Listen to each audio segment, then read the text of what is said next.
एक वक्त था जब इंडियन पॉलिटिक्स का एक सिंपल रूल था, अगर आप उत्तर प्रदेश के दलित वोट्स को कंट्रोल करते हो तो पावर भी आपके हाथ में होती है। और लगभग 2 दशकों तक एक औरत ने इस पावर को अपनी मुट्ठी में बंद कर रखा था, मायावती। लेकिन फिर 2024 में बहुजन समाज पार्टी, वो पॉलिटिकल मशीन जिसे मायावती ने 40 साल तक बनाया, संभाला और चलाया, जनरल इलेक्शन में 0 सीट्स जीतती है। कम नहीं हुई, कमजोर नहीं हुई, सीधा 0। आखिर ऐसा हुआ कैसे? इस बात को समझने के लिए हमें वापस जाना पड़ेगा, वहाँ जहाँ से ये कहानी सच में शुरू होती है। ना किसी रैली हॉल में, ना पार्लियामेंट के अंदर, बल्कि 1977 में दिल्ली के एक छोटे से गवर्नमेंट कॉलोनी में, जहाँ एक यंग लड़की चुपचाप अपने IAS एग्जाम की तैयारी कर रही थी। उनका नाम था कुमारी मायावती दास, जिनका जन्म 15 जनवरी 1956 को न्यू दिल्ली में हुआ। उनके पिता पोस्ट ऑफिस में काम करते थे, पर एक ऐसे देश में जहां अक्सर आपका फ्यूचर आपके बर्थ से डिसाइड हो जाता है, ये कोई पावरफुल बिगिनिंग नहीं थी। उनके घर में लड़कों को प्राइवेट स्कूल भेजा गया, लेकिन लड़कियों को कमजोर गवर्नमेंट स्कूल्स में। फिर भी मायावती ने पढ़ना नहीं छोड़ा, वो रुकी नहीं। 1975 तक उन्होंने दिल्ली यूनिवर्सिटी से BA कर लिया था। 1983 तक LLB भी। वो IAS ऑफिसर बनने की तैयारी कर रही थी, इंडिया के सबसे प्रेस्टिजियस करियर्स में से एक, और वो उस रास्ते पर सच में आगे बढ़ रही थी। फिर एक दिन एक आदमी उनके घर का दरवाजा खटखटाता है। उस आदमी का नाम था कंशीराम। कंशीराम के पास एक ऐसा विजन था जिसे उस वक्त ज्यादा लोग इम्पॉसिबल समझते थे। वो इंडिया के बहुजनों के लिए एक पॉलिटिकल मूवमेंट बनाना चाहते थे। Scheduled caste, scheduled tribes, other backward classes, religious minorities, वो लोग जिनको सिस्टम ने सदियों तक दबा कर रखा था। कंशीराम ने मायावती को देखा और उनसे कहा कि वो एक दिन इतना बड़ा लीडर बनेगी कि एक नहीं बल्कि IAS ऑफिसर्स की पूरी लाइन उनकी ऑर्डर्स लेने के लिए खड़ी हो जाएंगी। मायावती ने सिविल सर्विसेज छोड़ दिया और 1984 में कंशीराम ने बहुजन समाज पार्टी बनाई। मायावती पहले दिन से उस मूवमेंट का हिस्सा थी। उन्होंने अपने पहले 3 इलेक्शंस हारे, लेकिन वो रुकी नहीं, क्योंकि 1989 में वो जीती। बिजनौर से पार्लियामेंट पहुंची 1,83,000 से ज्यादा वोट्स के साथ। लेकिन ये तो सिर्फ शुरुआत थी। उत्तर प्रदेश में 20 करोड़ से भी ज्यादा लोग रहते हैं और लोकसभा में 80 MPs भेजते हैं, किसी भी स्टेट से ज्यादा। इसलिए जो उत्तर प्रदेश को कंट्रोल करता है वो दिल्ली की सरकार को शेप करता है। 1993 में कंशीराम ने एक अनलाइकली अलायंस बनाया समाजवादी पार्टी के साथ, वो पार्टी जिसका कोर बेस यादव कम्युनिटी थी और जिसका चेहरा मुलायम सिंह यादव थे। और इसी कोalition के सहारे 1995 में मायावती पहली बार उत्तर प्रदेश की चीफ मिनिस्टर बनी। वो इंडिया के इतिहास की पहली female scheduled caste chief minister थी। पूरे इंडिया के लाखों दलित्स उन्हें बहन जी कहने लगे। उनका पहला टर्म सिर्फ कुछ महीनों तक चला, पॉलिटिकल अलायंसेस टूट गए।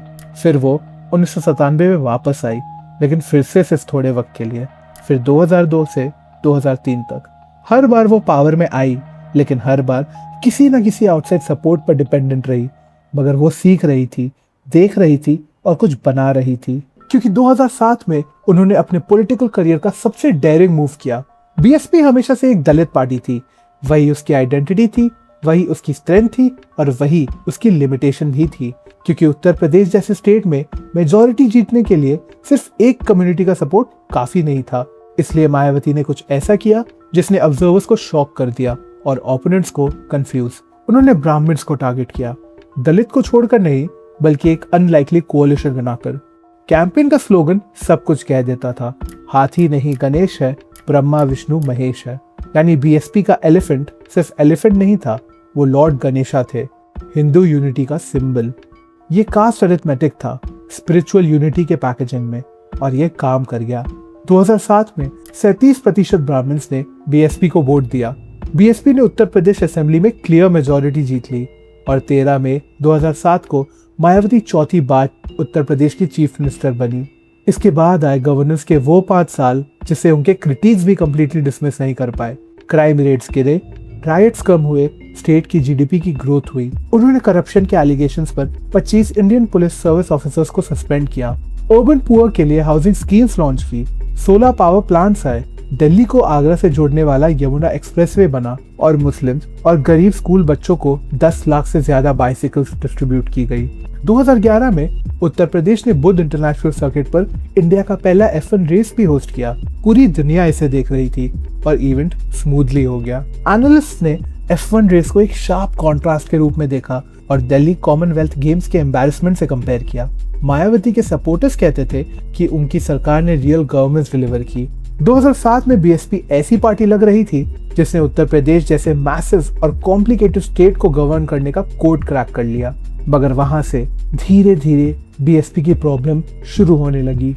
प्रॉब्लम्स एक साथ नहीं आए मगर जमा होते गए। सबसे पहले आए मेमोरियल्स। अपने 4th टर्म के दौरान मायावती ने लगभग 2500 करोड़ से 6000 करोड़ तक खर्च किए। एस्टिमेट्स अलग अलग हैं, पार्क्स, स्टैचूज, म्यूजियम्स और मेमोरियल्स बनाने में। ये मेमोरियल्स दलित और बहुजन आइकन के नाम पर बनाए गए, अंबेडकर, कंशीराम और मायावती के।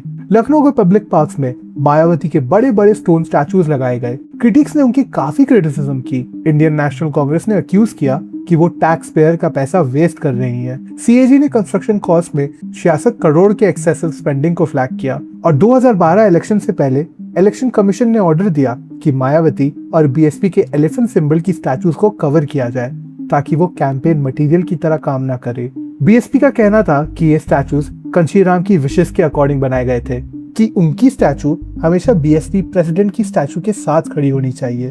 मायावती ने क्रिटिक्स को एंटी दलित कह दिया, मगर फिर आया वेल्थ का इशू। सालों से मायावती की पर्सनल एसेट्स काफी ड्रामेटिकली ग्रो हुई। सीबीआई ने उनके खिलाफ डिस्प्रोपोर्शनेट एसेट केस फाइल किया, एक केस जो लगभग एक डेकेड तक कोर्ट में चलता रहा और फाइनली 2012 में खत्म हुआ। चाहे कोर्ट्स को आगे बढ़ने लायक कुछ न मिला हो, पब्लिक माइंड में करप्शन का नैरेटिव ऑलरेडी सेटल हो चुका था। बीएसपी का स्टैंड था कि उनकी इनकम सपोर्टर्स के गिफ्ट से आई थी। 2012 तक मायावती सिर्फ एक कैंडिडेट नहीं रही थी, वो एक टारगेट बन चुकी थी। समाजवादी पार्टी ने असेंबली इलेक्शन स्वीप कर दिए। बीएसपी अपनी मेजॉरिटी हार गई। मायावती ने रिजाइन कर दिया। उन्होंने उत्तर प्रदेश पॉलिटिक्स में एक rare full 5 year term complete की थी और फिर वो हार गई। लेकिन रियल कोलैप्स 2012 के बाद आया, एक साथ नहीं मगर लेयर्स में। पहली लेयर बीजेपी। उन्होंने मायावती के non Jat of Dalit base में एंट्री कर ली। जाट ऑफ कम्युनिटी उत्तर प्रदेश की पॉपुलेशन का रफली 12% है और यही बीएसपी का कोर वोट बैंक है। मायावती ने जाटव्स को होल्ड किया, लेकिन यूपी के दलित्स टाइट नहीं होते हैं। Non Jat of Dalits Dalit population का बाकी हिस्सा बनाते हैं और 2014 के बाद बीजेपी ने इसी स्पेस में घुसना शुरू किया। वेलफेयर स्कीम्स के थ्रू, डॉक्टर अंबेडकर की लेगेसी के अराउंड मैसेजिंग के थ्रू और एससी हाउस होल्ड तक गवर्नमेंट स्कीम्स की अग्रेसिव डिलीवरी के थ्रू। बीजेपी को सारे दलित वोट्स जीतने की जरूरत नहीं थी, उन्हें बस स्प्लिट करना था। 2024 में 29% नॉन जाट ऑफ दलित्स ने एनडीए को वोट दिया। बीएसपी को सिर्फ 15% मिला। यही तरीका होता है एक पार्टी को डायरेक्टली अटैक किए बिना अंदर से हॉलो करने का। दूसरी लेयर मुस्लिम्स थे, जिन्होंने बीएसपी को बेस्ट एंटी बीजेपी व्हीकल समझना बंद कर दिया। कंशीराम के एरा में मुस्लिम्स बीएसपी कोalition का इंपॉर्टेंट हिस्सा थे, लेकिन जैसे जैसे बीजेपी नेशनल लेवल पर पावरफुल होती गई, मुस्लिम वोटर्स ने ये कैलकुलेट करना शुरू किया कि उनका वोट सबसे ज्यादा इम्पैक्ट कहाँ करेगा। और आंसर धीरे धीरे बीएसपी नहीं रहा, आंसर एसपी कांग्रेस बन गया। वो पार्टीज जो डायरेक्ट कॉन्टेस्ट में बीजेपी को हराने की ज्यादा कैपेसिटी रखती है। बीएसपी अब विनर नहीं स्पॉइलर लगने लगी और इंडियन इलेक्टोरल लॉजिक में एक लूजर को वोट देना एक कॉस्ट है जो मुस्लिम वोटर्स कम से कम पे करना चाहते थे। तीसरी लेयर ओबीसी वोट्स का स्कैटर होना था। कंशीराम के ओरिजिनल आर्किटेक्चर में ओबीसीज भी शामिल थे, स्पेशली नॉन यादव ओबीसीज, लेकिन कंशीराम के ऑर्गेनाइजेशनल जीनियस और ग्राउंड लेवल रीच के बिना बीएसपी का इन कम्युनिटीज पर hold decade by decade weak होता गया और ये स्पेस खाली नहीं रहा। बीजेपी ने अग्रेसिव ओबीसी आउटरीच के थ्रू इन वोटर्स को अब्सॉर्ब करना शुरू किया। बाकी रीजनल पार्टीज ने भी अपना हिस्सा ले लिया। और चौथी लेयर एसपी की पीडीए स्ट्रैटेजी थी, जिन्होंने बीएसपी की पॉलिटिकल वोकैबुलरी पर डायरेक्ट इन्वेजन कर दिया। और 2024 में सबसे ज्यादा स्ट्रक्चरल डैमेज यहीं से हुआ। अखिलेश यादव का पीडीए पिछड़े, दलित, अल्पसंख्यक, ये लगभग वही सोशल कोलिशन है जिसे रिप्रेजेंट करने के लिए बीएसपी बनी थी।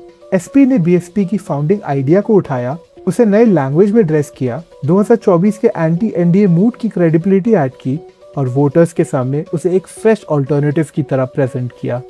2024 में एसपी कांग्रेस अलायंस ने 56% नॉन जाटव दलित वोट्स कैप्चर किए। अखिलेश यादव ने सिर्फ मायावती को हराया नहीं, उन्होंने उनका आर्गुमेंट चुरा लिया। और पांचवी लेयर, एक यंगर दलित ऑल्टरनेटिव एमर्ज हुआ और अब सीन में चंद्रशेखर आजाद भी हैं, आजाद समाज पार्टी के फाउंडर। आजाद को बीएसपी को डैमेज करने के लिए उत्तर प्रदेश जीतना जरूरी नहीं है, उन्हें बस दलित वोटर्स की नेक्स्ट जनरेशन का इनफ हिस्सा लेना है ताकि मायावती वो बेस कंसोलिडेट ही ना कर पाए जिसके बिना बीएसपी सर्वाइव नहीं कर सकती। और उत्तर प्रदेश जैसे मैसिव स्टेट में कुछ परसेंटेज पॉइंट्स ही रेलेवेंस और जीरो के बीच का डिफरेंस होते हैं। वोट शेयर का कोलैप्स सिर्फ बाहर नहीं दिख रहा था, उसका मिरर पार्टी के अंदर भी था। 2012 के बाद बीएसपी पावर से बाहर हो गई और पावर से बाहर होने का मतलब था इंडियन पॉलिटिक्स में अपने सपोर्टर्स के लिए डिलीवर ना कर पाना। जॉब्स, कॉन्ट्रैक्ट, एक्सेस, प्रोटेक्शन, ये सिर्फ गवर्नेंस नहीं मगर कोalition को लॉयल रखने का सिस्टम होता है। जो पार्टी जीत नहीं सकती वो डिलीवर नहीं कर सकती और उसके वर्कर्स, कैंडिडेट्स और डोनर्स धीरे धीरे उन पार्टीज की तरफ चले जाते हैं जो डिलीवर कर सकती हैं। सक्सेसिव इलेक्शन साइकिल्स में रिपोर्ट्स आने लगी कि बीएसपी की ऑर्गेनाइजेशनल मशीनरी थिन हो रही है, कैंडिडेट्स को कैंपेन रेस करने में स्ट्रगल हो रहा है, पार्टी वर्कर्स राइवल्स की तरफ ड्रिफ्ट कर रहे हैं। बीएसपी हमेशा से फेमसली सेंट्रलाइज पार्टी रही थी, हर बड़ा डिसीजन मायावती के थ्रू जाता था, लेकिन जब वही सेंट्रल अथॉरिटी रिजल्ट्स डिलीवर नहीं कर पाई तो वही स्ट्रेंथ वीकनेस बन गई। और दिसंबर 2023 में मायावती ने कुछ ऐसा किया जिसे ये सिग्नल मिला कि उन्हें भी सक्सेशन का सवाल अर्जेंट लगने लगा। उन्होंने अपने भतीजे आकाश आनंद को अपना पॉलिटिकल एयर नाम दिया, एक डायनेस्टी मूव। एक ऐसी पार्टी में जो ओरिजिनली डायनेस्टिक प्रिविलेज को खत्म करने के आइडिया पर बनी थी, क्या ये आयरनी थी या प्रैग्मैटिज्म, आपके व्यू पॉइंट पर डिपेंड करता है। 2027 के यूपी इलेक्शंस अब पास आ रहे हैं और मायावती अभी खत्म नहीं हुई है। अक्टूबर 2025 में उन्होंने लखनऊ में कंशीराम की 19वीं डेथ एनिवर्सरी मार्क करने के लिए एक बड़ी रैली ऑर्गेनाइज की।